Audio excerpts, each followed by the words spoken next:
जय जगन्नाथ फ्रेंड्स प्रथमे आपको इंग्राजी नववर्ष 2025 उपलक्षे अनेक अनेक शुभेच्छा आउ शुभकामना।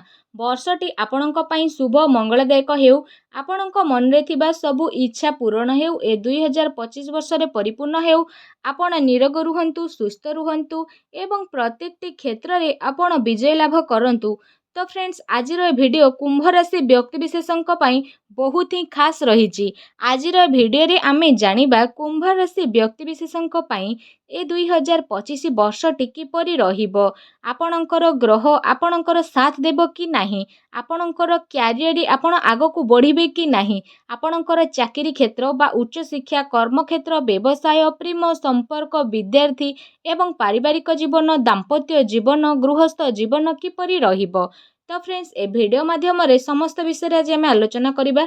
सेतिपई फ्रेंड्स वीडियो को बिना स्किप करी शेष पर्यंत निहाती देखंतु, जहा फल रे आपण वीडियो शेष रे प्रतिकार मध्य पाई परिबे। जो प्रतिकार को विलंब न करी आपण अशुभत्व को खंडन करी शुभत्व प्राप्त करि परिबे।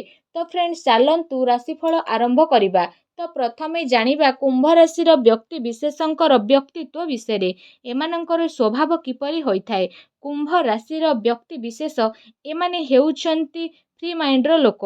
समस्तंकर सांगरे बहुत ही शीघ्र एमाने मिसी जाई थांती एवं समस्तंकु आदरी मध्य बसंती, समस्तंकु आपणार मध्य करंती। ए सबु कला कुंभ राशि व्यक्ति मानंक पाखरे ही रही थाए।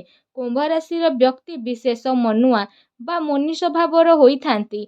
आपणकर मन जानी कथा मध्य एमाने कुहंती। आपणकर मन को जदि किए जानी जाइछि तो आपण सर्वदा ताकू देई देबे। आपण पर उपकारी न्याय प्रिय मध्य अटंती। अन्य मानक मन किणिबाकू शक्ति आपणक पाखरे यथेष्ट रहिछि। आपण बेले बेले अलसुआ स्वभावर मध्य होई थांती। ए अलसुआ गुण जोगु आपण असुविधारे मध्य बहुत समय रे पड़ंती एवं बेले बेले आपण अति इमोशन होई मध्य अन्य मानक विश्वास करी असुविधारे मध्य पड़ी जाई थांती। आपण भाबी चिंती मध्य डिसिजन नै थांती। आपण भाबी चिंती निष्पत्ति मध्य ग्रहण करंती, ज्ञानीवान मध्य अटंती। कुंभ राशि व्यक्ति विशेष एमानंकर स्वभाव ठीक एहीपरि ही होइथाय। तो आमको कमेंट बॉक्स रे निश्चय भावरे जणांतु। तो फ्रेंड्स एबे आसंतु जानिबा आपणकर राशिफल विषय रे। वार्षिक राशिफल किपरि फल प्रदान करिवो। जदि आमे प्रथमे आपणकर आर्थिक क्षेत्र को देखिबा तेबे कुंभ राशि वार्षिक राशिफल 2025 अनुसार वर्ष आरंभ रे आपणक पई उत्थान रे परिपूर्ण रहिबो। किंतु एकादश घरे सूर्य महाराज आपणकर आर्थिक स्थिति को सुदृढ़ करिदेबे एवं आपणकर आय को बढ़ेबे मध्य। जेमिति खर्च बढ़िबो सेहीपरि अर्थ मध्य आसिबो। किंतु द्वितीय घरे राहु एवं षष्ठ घरे मंगल आपणकर आर्थिक अवस्था को दुर्बल करि पारंती एवं आपणकर खर्च मध्य बढ़िबो। ता सहित धन रे असुविधा सृष्टि मध्य होई पारे।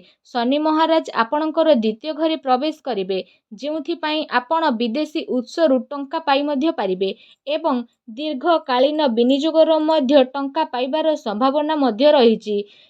मे मासर शेष आड़कू राहु महाराज आपणकर राशि चिन्ह को आसिबे। जेतेबेले देवगुरु बृहस्पति मध्य मे मासर मध्य भागरे आपणकर पंचम घर को आसिबे एवं संपूर्ण दर्शन सहित एकादश घर को दृष्टि प्रदान करिवे। एहा आपणकर आर्थिक स्थिति रे उन्नति नै आसिबो एवं टंका पाइबा पई सुंदर सुजोग मध्य मिलिबो। व्यवसाय रे आर्थिक लाभ मिलिबार जोग रहिछि। चाकरी करुथुवा व्यक्ति माने मध्य कठिन परिश्रम परे आर्थिक सुविधा पाइबार संभावना मध्य रहिछि। जदि आपण स्टॉक मार्केट रे टंका विनियोग करिबा पई चाहुछंती तेबे आपणको एहाको अति यत्नर सहित करिबा पई पड़िबो।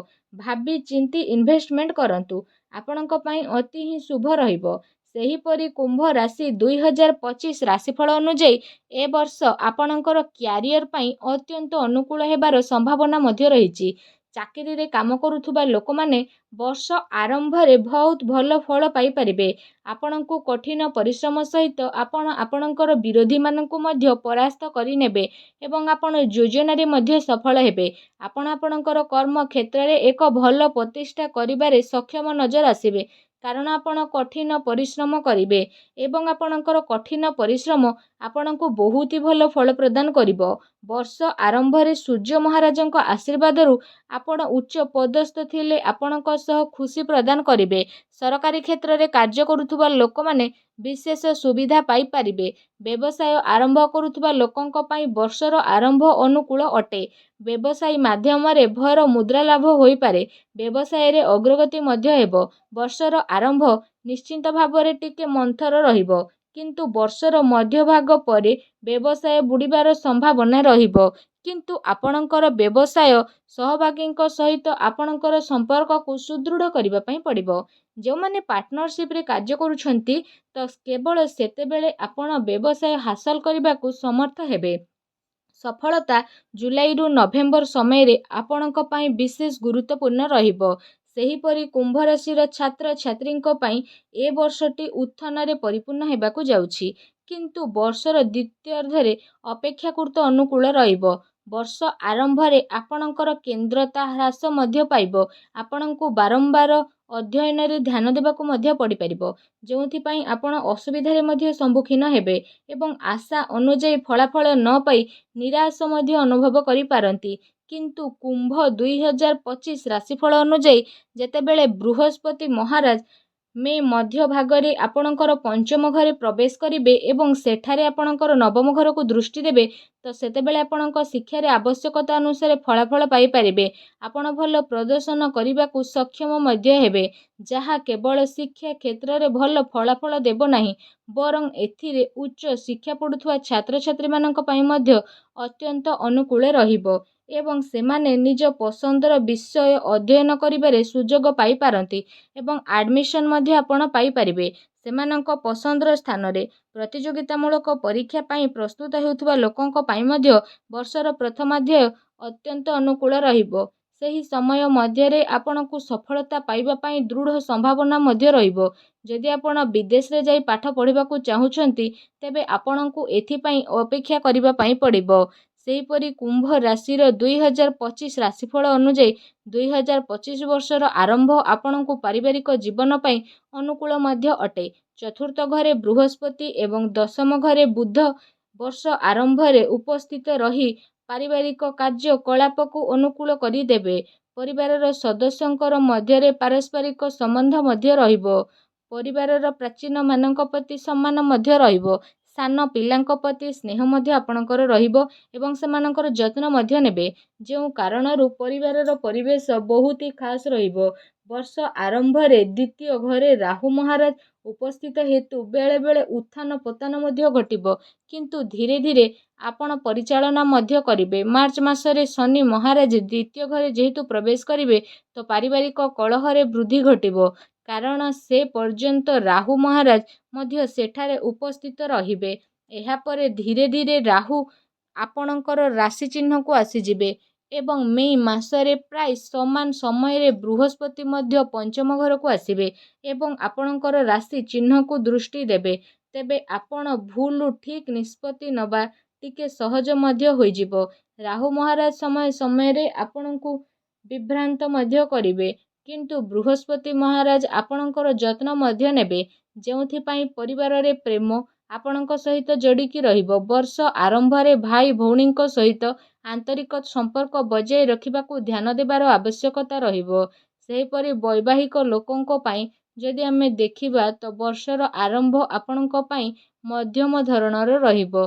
ଉଭୟ ଶନି ଆଉ ଶୁକ୍ରଙ୍କର ଦର୍ଶନ ଆପଣଙ୍କର ସପ୍ତମ ଘରେ ରହିବ, ଯେଉଁ କାରଣରୁ ଗୋଟିଏ ପଟେ ଆପଣଙ୍କର ସମ୍ପର୍କରେ କିଛି ଉନ୍ନତି ଘଟିବ ଏବଂ ପାରସ୍ପରିକ ମଧ୍ୟରେ ସମସ୍ୟା କିଛି ମାତ୍ରାରେ ହ୍ରାସ ମଧ୍ୟ ହୋଇପାରେ, କିନ୍ତୁ ଶୁକ୍ରଙ୍କ ଅନୁଗ୍ରହରେ ପ୍ରେମ ଓ ରୋମାଣ୍ଟିକ୍ ସମ୍ପର୍କ ବୃଦ୍ଧି ମଧ୍ୟ ପାଇବ।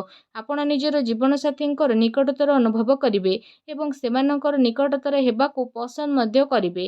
ଆପଣ ପରସ୍ପରର ଉଜ୍ଜ୍ୱଳ ପାର୍ଶ୍ୱକୁ ଦେଖିବେ, ଯାହା ଆପଣଙ୍କର ସମ୍ପର୍କରେ ସୌନ୍ଦର୍ଯ୍ୟ ଆଣିଦେବ। ଏହାପରେ ମେ ମାସରେ ଯେତେବେଳେ କେତୁ ଆପଣଙ୍କର ସପ୍ତମ ଘରେ ପ୍ରବେଶ କରିବେ ଏବଂ ରାହୁ ଆପଣଙ୍କର ରାଶି ଚିହ୍ନରେ ପ୍ରବେଶ କରିବେ, ତ ସମନ୍ୱୟ ଅଭାବ ଓ ପରସ୍ପରକୁ ଭଲ ଭାବରେ ବୁଝିବା ହେତୁ ପରିସ୍ଥିତି ଆହୁରି ଖରାପ ହୋଇପାରେ।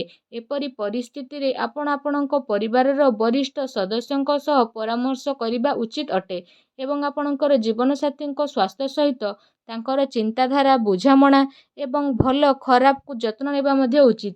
କେବଳ ସେତେବେଳେ ଆପଣ ଆପଣଙ୍କର ସମ୍ପର୍କକୁ ସୁରୁଖୁରୁରେ ଚଳାଇବାରେ ସକ୍ଷମ ନଜର ଆସିବେ। ଏବଂ ଆଉ ଏକ ଖୁସି ଖବର ହେଉଛି ଯେଉଁମାନେ ଆପଣଙ୍କ ମଧ୍ୟରେ ଅର୍ଥାତ୍ ସନ୍ତାନ ହେବାର ସ୍ୱପ୍ନ ଦେଖୁଥିଲେ ତ ସେ ସ୍ୱପ୍ନ ଚଳିତ ବର୍ଷର ଦ୍ୱିତୀୟାର୍ଦ୍ଧରେ ପୂରଣ ମଧ୍ୟ ହୋଇଯିବ। ସେହିପରି ପ୍ରେମିକ ପ୍ରେମିକାମାନଙ୍କ ପାଇଁ ଯଦି ଆମେ ଏଠି ଦେଖିବା ତ ବର୍ଷ ଆରମ୍ଭରେ ଆପଣ ଆପଣଙ୍କର ପ୍ରେମ ଜୀବନରେ ମିଶ୍ରିତ ଫଳ ପାଇବେ। କାରଣ ସୂର୍ଯ୍ୟ ଆପଣଙ୍କର ପଞ୍ଚମ ଘରକୁ ଦୃଷ୍ଟି ଦେବେ ଏବଂ ଷଷ୍ଠ ଘରେ ମଙ୍ଗଳ ଗ୍ରହର ଚିହ୍ନ ହେତୁ ଆପଣଙ୍କର ପ୍ରିୟ ବ୍ୟକ୍ତି କଟୁ ଶବ୍ଦ କହିପାରନ୍ତି। କୌଣସି କ୍ରୋଧିତ ବ୍ୟକ୍ତିଙ୍କର କାରଣରୁ ସେମାନେ ଏପରି କଥା କହିବେ ଯାହାକୁ ଆପଣ ପସନ୍ଦ କରିବେ ନାହିଁ ଏବଂ ଏହା ଆପଣଙ୍କର ମଧ୍ୟରେ ବିଭିନ୍ନ ପ୍ରକାରର ସମସ୍ୟା ସୃଷ୍ଟି କରିବ। ଯଦି ଆପଣ ଆପଣଙ୍କର ପ୍ରିୟଙ୍କ ସହିତ ଆପଣଙ୍କର ସମ୍ପର୍କକୁ ବଜାୟ ରଖିବା ପାଇଁ ଚାହୁଁଛନ୍ତି ତେବେ ଆପଣଙ୍କୁ କିଛି ଶାନ୍ତି ଏବଂ ଧୈର୍ଯ୍ୟର ସହିତ କାମ କରିବା ପାଇଁ ପଡ଼ିବ। କାରଣ ବର୍ଷର ଦ୍ୱିତୀୟାର୍ଦ୍ଧରେ ଏହି ପରିସ୍ଥିତି ଗୁଡ଼ିକ ହ୍ରାସ ମଧ୍ୟ ପାଇବ। ବୃହସ୍ପତି ମେ ମାସରେ ଆପଣଙ୍କର ପଞ୍ଚମ ଘରେ ଆସୁଥିବା ଆପଣଙ୍କର ପ୍ରିୟ ଲୋକଙ୍କୁ ଭଲ ଚିନ୍ତା ଏବଂ ବୁଝାମଣା ଯୋଗାଇ ମଧ୍ୟ ଦେବେ, ଯାହାଦ୍ୱାରା ଆପଣ ଏକତ୍ର ସଠିକ୍ ନିଷ୍ପତ୍ତି ନେବାରେ ସକ୍ଷମ ଆସିବେ। ଆପଣ ପରସ୍ପର ଉପରେ ବିଶ୍ୱାସ ଅନୁଭବ କରିବେ, ଯାହା ଆପଣଙ୍କର ସମ୍ପର୍କ ପାଇଁ ଅତ୍ୟନ୍ତ ଗୁରୁତ୍ୱପୂର୍ଣ୍ଣ ଅଟେ ଏବଂ ସେହି ଆଧାରରେ ଆପଣ ଆପଣଙ୍କର ପ୍ରେମ ଜୀବନକୁ ବର୍ଷସାରା ପରିଚାଳନା ମଧ୍ୟ କରିବାରେ ସକ୍ଷମ ଆସିବେ ଏବଂ ସେଥିରେ ପରିପୂରକତା ମଧ୍ୟ ଅଧିକ ଅନୁଭବ କରିବେ। ସେହିପରି ଯଦି ଆମେ ଦେଖିବା 2025 ବର୍ଷଟି କୁମ୍ଭ ରାଶି ବ୍ୟକ୍ତିବିଶେଷଙ୍କ ପାଇଁ ସ୍ୱାସ୍ଥ୍ୟ ଦୃଷ୍ଟିରୁ ମିଶ୍ରିତ ଫଳାଫଳ ଆଣିବା ପାଇଁ ଯାଉଛି। ଯଦି ରାଶିରେ ପ୍ରଭୁ ଶନି ମହାରାଜ ଆପଣଙ୍କର ରାଶି ଚିହ୍ନରେ ବର୍ଷସାରା ରହିବେ ତ ଏହା ଉତ୍ତମ ସ୍ୱାସ୍ଥ୍ୟ ବଜାୟ ରଖିବାରେ ସାହାଯ୍ୟ କରିବେ। କିନ୍ତୁ ଅଷ୍ଟମ ଘରେ କେତୁ, ଷଷ୍ଠରେ ମଙ୍ଗଳ ଏବଂ ଦ୍ୱିତୀୟରେ ରାହୁ ଉପସ୍ଥିତି ହେତୁ ନିରନ୍ତର ଭାବରେ ସ୍ୱାସ୍ଥ୍ୟ ସମସ୍ୟା ବଜାୟ ରଖିବାକୁ ଚେଷ୍ଟା କରନ୍ତୁ। ସ୍ୱାସ୍ଥ୍ୟ ପ୍ରତି ଯତ୍ନବାନ ମଧ୍ୟ ହୁଅନ୍ତୁ। ଖାଇବା ପିଇବା ଠିକ୍ଠାକ୍ରେ ରଖନ୍ତୁ, ଯାହା ସ୍ୱାସ୍ଥ୍ୟ ସମସ୍ୟାକୁ କିଛି ମାତ୍ରାରେ ହ୍ରାସ କରିବ। କିନ୍ତୁ ଆପଣଙ୍କର ସକାରାତ୍ମକ ଚିନ୍ତାଧାରା ସହିତ ଆପଣଙ୍କୁ ନିରନ୍ତର ସମୟ ଦେବା ପାଇଁ ପଡ଼ିବ। କେବଳ ସେତେବେଳେ ଆପଣ ଫିଟ୍ ଆଉ ସୁସ୍ଥ ରହିବେ। ଆପଣଙ୍କୁ କିଛି ନୂତନ ଅଭ୍ୟାସ ଗ୍ରହଣ କରିବା ପାଇଁ ପଡ଼ିବ ଏବଂ ଆପଣଙ୍କ ଖାଇବା ଅଭ୍ୟାସରେ ମଧ୍ୟ ଚେଞ୍ଜ ଆଣିବାକୁ ପଡ଼ିବ। ଏହା ସହ ଯୋଗ, ବ୍ୟାୟାମ, ପ୍ରାଣାୟାମ ଆଦି ନିହାତି କରନ୍ତୁ। ଏହା ଆପଣଙ୍କ ସ୍ୱାସ୍ଥ୍ୟ ପାଇଁ ଅତି ଉତ୍ତମ ରହିବ। ତ ଫ୍ରେଣ୍ଡସ୍, ଏହା ତ ଥିଲା ବାର୍ଷିକ ରାଶିଫଳ। ତ ଏବେ ଆସନ୍ତୁ ଜାଣିବା କ'ଣ କରିବେ ପ୍ରତିକାର। ସର୍ବପ୍ରଥମେ ତ ଆପଣ ଶନିଦେବଙ୍କର ବୀଜ ମନ୍ତ୍ର ଜପ କରନ୍ତୁ। ମନ୍ତ୍ରଟି ହେଉଛି ଓଁ ତ୍ରାଂ ତ୍ରିଂ ସଂ ଶନିଶ୍ଚରାୟ ନମଃ। ଏହି ମନ୍ତ୍ରକୁ 108 ଥର ପ୍ରତ୍ୟେକ ଦିନ ଆପଣ ଜପ କରନ୍ତୁ। ଏହା ସହ ହନୁମାନ ଚାଳିଶାର ନିରନ୍ତର ପାଠ କରନ୍ତୁ। ସୂର୍ଯ୍ୟ ଦେବଙ୍କୁ ଜଳାର୍ଘ୍ୟ ଦିଅନ୍ତୁ।